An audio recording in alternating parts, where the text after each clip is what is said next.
तरमीम सामने आई हैं और जिन तमाम सियासी क़ुव्वतों ने इसमें मिल के किरदार अदा किया है, वो तरमीम मुख्तसर अल्फाज में सुप्रीम कोर्ट यानी अदालत के अंदर एक नए अदालत को बना रही है। पहले से सुप्रीम कोर्ट में मोहतरम जज साहिबान के दरमियान इख्तलाफात रहे।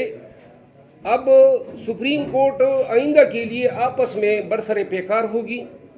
सुप्रीम कोर्ट के अंदर अदालत के अंदर एक अदालत। दूसरी बात यह है कि इस आईनी तरमीम के पीछे मुहर्रिक वही हैं जो हमेशा मार्शल लॉ के गुजरने के बाद आईनी तरमीम आ जाती थी और मुशर्रफ, ज़िया-उल हक और जितने भी डिक्टेटर गुजरे हैं उनके तमाम गैर आईनी गैर कानूनी इक़दाम को प्रोटेक्शन फराम कर देती थी।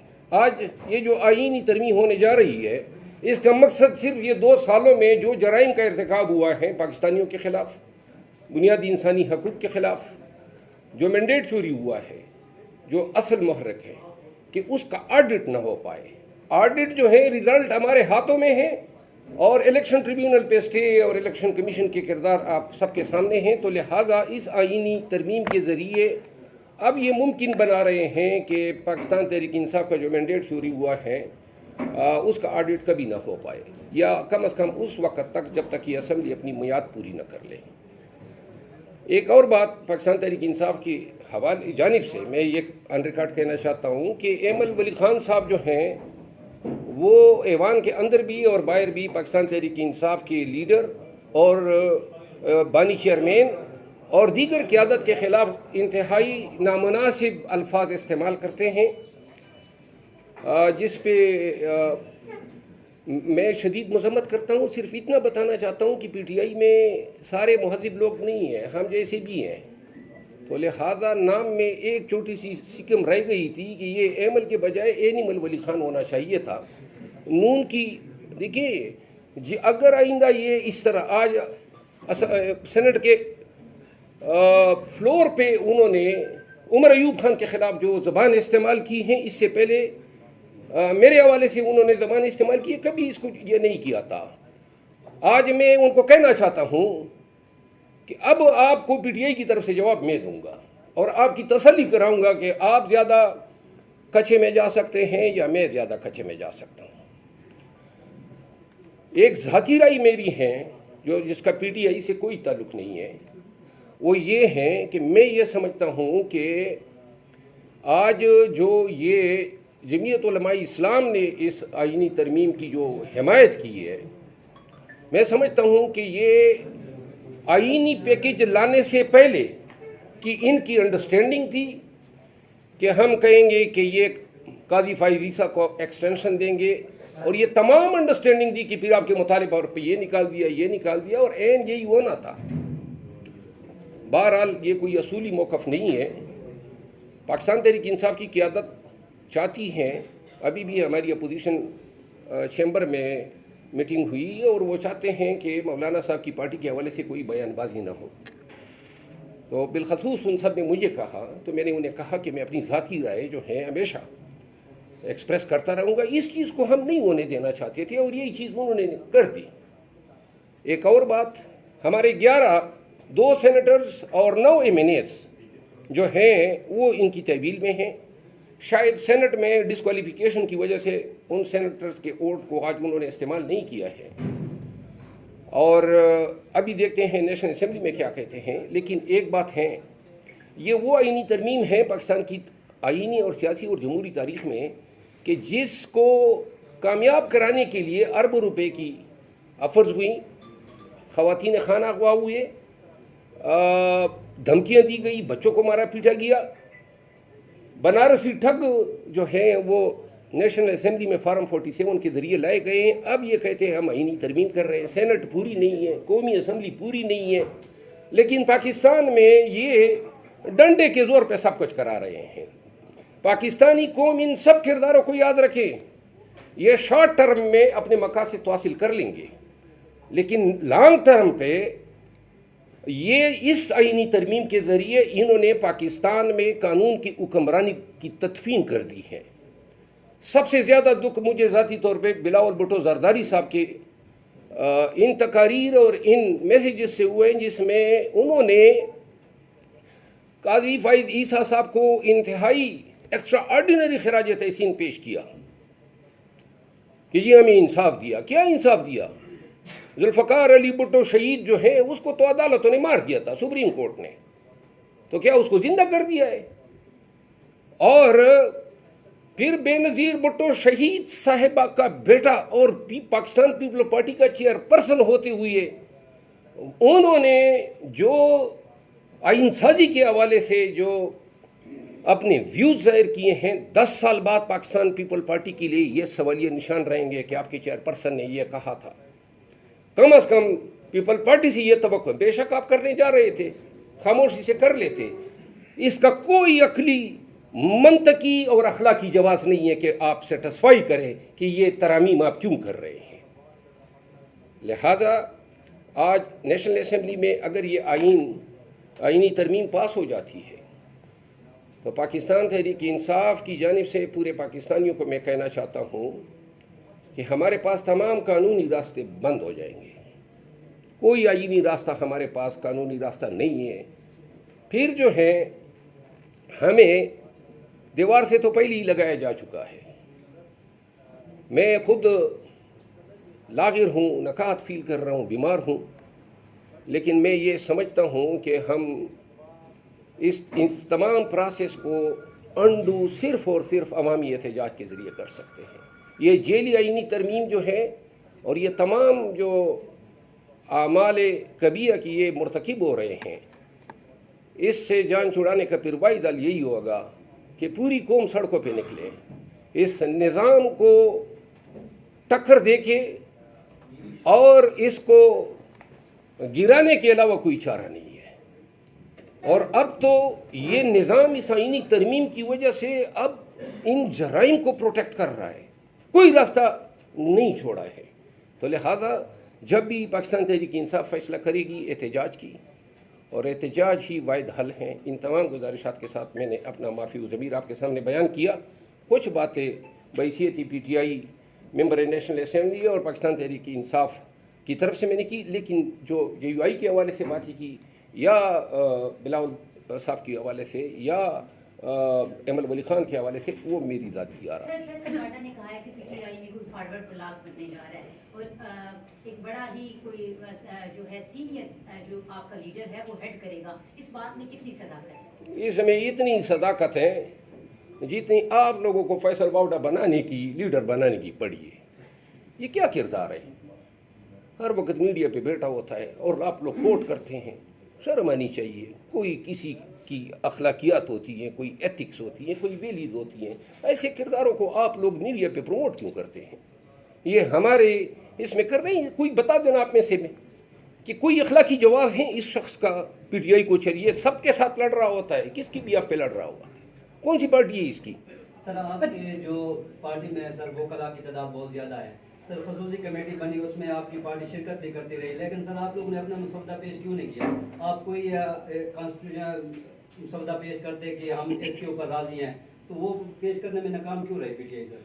ये सारी आईनी तरमीम के पीछे जो वाहिद मुहर्रिक था वो ये था कि मंसूर अली शाह और सुप्रीम कोर्ट ऑफ पाकिस्तान को बेदस्त पा करना था। तो हम इस प्रोसेस का हिस्सा क्यों बनते? हम तो अदालतों की आज़ादी के ख्वाब देख रहे हैं।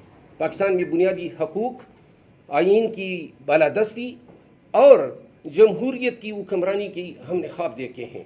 पाकिस्तानियों को एक ऐसे मुस्तकबिल से नवाजने ख्वाब देख रहे हैं जहाँ अमन हो, जहाँ बदनामी और टेररिज्म जो है उस पर काबू पाया जा सके। मुल्क के हालात किस जानिब गामजान हैं? दहशतगर्दी ने KP को पारा पारा कर दिया है और यहाँ इनको पड़ी हुई है कि जी मैंडेट की चोरी को रोकने के लिए हमने ये करने। ये जो आज में कॉन्स्टिट्यूशनल अमेंडमेंट हुई है, याद रखें एक वक्त ऐसा भी आएगा कि शायद पीपल पार्टी और ऐसे लोग मिल के फिर अपने ही किए किराए पे पानी फेरने के लिए 18वीं तरमीम पीपल पार्टी का कारनामा था। आज अपनी ही 18वीं तरमीम को इन्होंने नेस्त नाबूद कर दिया। आज जो 98वीं या जो बुनियादी इंसानी हकूक़ के हवाले से या अदलिया की आज़ादी के हवाले से 18वीं तरमीम के जो फ़ायदे थे वो तमाम उन्होंने आज अंडू किए। जी सर, ये बताइएगा, दो सवाल है मेरे। एक तो ये कि आपने कहा कि हम सड़कों पे निकलेंगे, एहतजाज करेंगे। गुज़िश्ता 2-3 एहतजाज आपके हुए जो फलाप गए। अली अमीन गंडापुर साहब भी एक दफ़ा कोई 10-15 कोई 12 ज़िला पार करके पेशावर चले गए। दूसरी चीज़ ये है कि ये जो अमेंडमेंट्स हो रही हैं, ये जो कॉन्स्टिट्यूशन जिसे आप पीटीआई क्राइसिस कह रही है, इसके ज़िम्मेदार पीटीआई खुद नहीं है, क्योंकि जब वो खुद गवर्नमेंट में थे तो पीटीआई की जानिब से जो उस वक्त तरामीम होती थी, वहाँ जो कानून पास होते थे, वो भी किसी के कहने पे होते थे और उस वक्त भी पार्लियामान को हरासा किया जाता था। बुनियादी तौर पे मैं एक वकील हूँ। अगर पीटीआई के दौर में भी बुनियादी इंसानी हकूक़ या रूल्स को बालाताक रखते हुए कोई अफ़आल हुए हैं, मैं उनको डिफेंड नहीं करता हूँ। हर दौर में, जिस दौर में भी जो भी गलत काम हो उसको कंडेम किया जाना चाहिए। हमारी बुनियादी तरजीह जो हैं वो पाकिस्तान के अवाम होने चाहिए। कहाँ ये शॉर्ट टर्म अपने आप मकासद के असूल के लिए ये इस तरह के पैकेजेस लाते हैं। और दूसरी जो बात आपने की ना एहतजाज के हवाले से, एक बात सबको मैं वादे कर दूँ, मुझ पर भी तनकीद होती है कि एहतजाज में आप नहीं आए। आइंदा के लिए भी ये चीज़ मैं सेट कर दूँ, अगर एहतजाज की जिम्मेदारी मुझे सौंपते हैं, मैं जानूँ और मेरा काम इस तरह का एहतजाज जिसमें न मुझसे रजू किया जाता है, न मुझे शामिल किया जाता है, न किसी कमेटी का मेंबर बनाया जाता है, ऐसे एहतजाजों में मैं आने वाला नहीं हूँ। अगर मुझे तफवीज़ करते हैं और ये दूध का दूध पानी का पानी 10-15 दिनों में पता लग जाएगा कि हम एहतजाज किस तरह कर सकते हैं। लेकिन और ये खान साहब को मैंने तजवीज़ भी दी थी, तो खान साहब ने जवाब में कहा था कि लीडरशिप कह रही है कि आप खुद क्रेडिट लेने के चक्कर में साथ में किसी को मिलाते नहीं है। वो किस तरह नहीं मिलाता हूँ? 9 मई के बाद तो कोई था नहीं जो मेरे साथ शामिल हो जाता। सर पटम ने घोड़ा अकेले ही दौड़ाया और क्रेडिट सबके लिए हाजिर है ना। हाँ, ये सब मार खाएँ मिल के, तो जो मार खाएगा उसको क्रेडिट मिलेगा। सर, इमरान खान की रहाई मुश्किल होती नजर आ रही है आपको इस तरमीम के बाद? मैं ये समझ रहा हूँ कि अब हमारे मसाइल बढ़ते जा रहे हैं और तमाम मसाइल को इकट्ठे चैलेंज के बजाय सबसे पहला चैलेंज हमारा होना चाहिए फ्री खान नाउ। पहले खान की रिहाई हो, इसके बाद खान जब बाहर आ जाएं, और इसके लिए हमारे पास और अदलिया तो अब मज़ीद कंप्रोमाइज़ हो जाएगी। खान की रिहाई की तवक्को तो हमारी अदलिया से है ना, आईनी तौर पे। तो लिहाजा और खान तभी रिहा होगा जब कम से कम 2 लाख पाकिस्तानी मेरे साथ डी चौक में बैठेंगे। और ये इसको बड़बोले की बात ना समझे। 9 मई के बाद भी कोई तसव्वुर नहीं कर सकता था कि पीटीआई का एजेंडा जो है कोई लहरा सकता है। लाखों लोग मेरे साथ निकलेंगे भी, सिर्फ और सिर्फ अल्लाह करे कि हमारा कंसेंसस डेवलप हो। हमें ये करना चाहिए था। 6 माह शायद हमने ज़ाय कर दी है। एहतजाज हल हैं और एहतजाज के लिए एहतजाज कमेटी बननी चाहिए। ये हमारे पार्टी के अंदरूनी मसले मसाइल हैं और ख़ान को मैंने तजावीज़ दी थी, उन्होंने मेरे साथ कमिटमेंट की थी कि हम इस तरह करेंगे, लेकिन बाद में शायद कुछ हजरात को ये आइडिया पसंद नहीं थे, तो इस वजह से जो है उस पर अमल दरामद नहीं हो सका। सर, जैसे अली अमीन गंडापुर साहब डी चौक से चले गए थे कारकुनान को छोड़ के, तो क्या समझते हैं कि 2 लाख लोग निकलेंगे आपके साथ? मेरा ख्याल है अली अमीन खान के चलने के हवाले से या डी चौक में एक अली अमीन खान तो नहीं है ना, पीटीआई में करोड़ों लोग हैं। अगर वो अंडर रेड आ गया था, उस पर चापा लग गया था, तो हज़ारों लीडर्स हैं, MNAs हैं, MPAs हैं, मरकज़ी का तंजीम है, तो इनको चाहिए था ना कि जाते और इसको टेक ओवर करते। एक अली अमीन पे क्या इल्ज़ाम धर रहे हैं? और लोग जो हैं मर तो नहीं गए थे, उनका काम था ना कि जाके बैठ जाते। अगर ये लीडरशिप बैठी होती, 70,000 लोग आए थे डी चौक पे, बहुत गोल्डन अपॉर्चुनिटी हमने ज़ाया कर दी और उन बेचारों ने मार खाई। और जहाँ तक बात है, बिल्कुल वर्कर और क़यादत के बीच एतमाद का फुकदान पैदा हुआ है और इस एतमाद के फुकदान को रिमूव करने के लिए ज़रूरी है कि जब आइंदा एजिटेशन या एहतजाज की कॉल हो तो कुछ इस अंदाज में हो कि वर्कर ये यकीन रखे कि अगर हम मार खाएंगे तो लीडर भी साथ में खाएंगे। और इंशाअल्लाह अगर आइंदा एहतजाज होता है और मुझे इसमें ज़िम्मेदारी दी जाती है तो ये मुमकिन ही नहीं है कि मैं वर्कर को अकेला छोड़ूं। जब तक होंगे साथ में होंगे और इकट्ठे होंगे। सर आपके बहुत सारे लीडर्स तो ऐसे भी हैं जो 15-20 कारकुनान को इकट्ठे करके वीडियो पैगाम जारी कर देते हैं, वर्क फ्रॉम होम कर रहे हैं, लेकिन होम आपको देखना चाह रही है, आप कब नहीं कर रहे हैं? मैं ये कह रहा हूँ ना, 6 माह ज़ाय हो गए। मैं तो कह रहा हूँ ना कि मुझे जिम्मेदारी दे, लेकिन मुझे नहीं दी जा रही है। मुझे तो साइड लाइन किया गया है। ये जो इतने एहतजाज हुए सिवाय इस्लामाबाद के जलसे के, किसी एहतजाज में न मुझे किसी ने दावत दी, न किसी कमेटी में डाला, न किसी ने बुलाया, न किसी ने कहा।